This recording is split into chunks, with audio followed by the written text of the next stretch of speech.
是跟隨者，而非僱傭兵。在很多人的潛意識裡，所謂的門徒就像是給老闆打工的僱傭兵。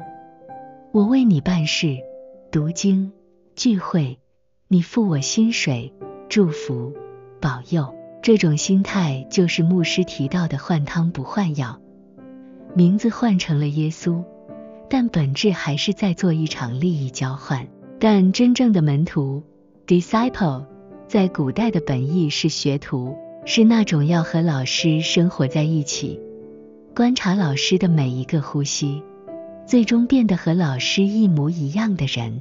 故事：那架永遠調不準的鋼琴，想象一個學鋼琴的門徒，如果他每天只在家裡按照自己的習慣亂彈，即便他每天練10小時，他也永遠成不了大師，因為他的耳朵和手指從未與標準音階對齊。萬牧師告訴我們，門徒的靈修本質上就是一場調音儀式。門徒不是要通過靈修去告訴神該怎麼做，而是要通過靈修讓神來修理自己這架已經走音的鋼琴。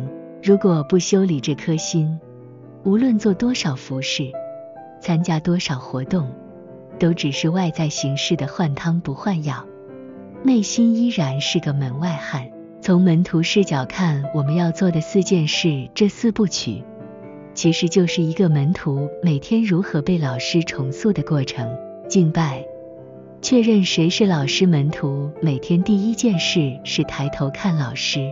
敬拜就是把神放回中心，承認他是主，我是跟隨者。如果心位錯了，門徒的路就走歪了。認罪，清理學習障礙。門徒需要向老師坦白，我哪裡學不像，哪裡還有私心。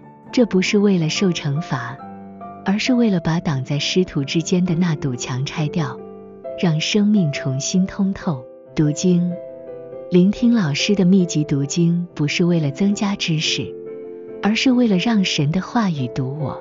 門徒會問，老師，針對我今天的情況，我該如何調整自己的腳步？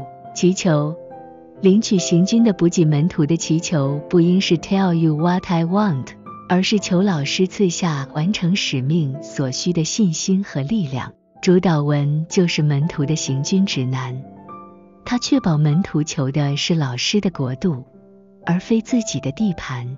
總結，門徒的身份認同。最後強調，門徒的改變往往發生在第4天。這意味着門徒的成長不在於一時的激情，而在於持續的頻率。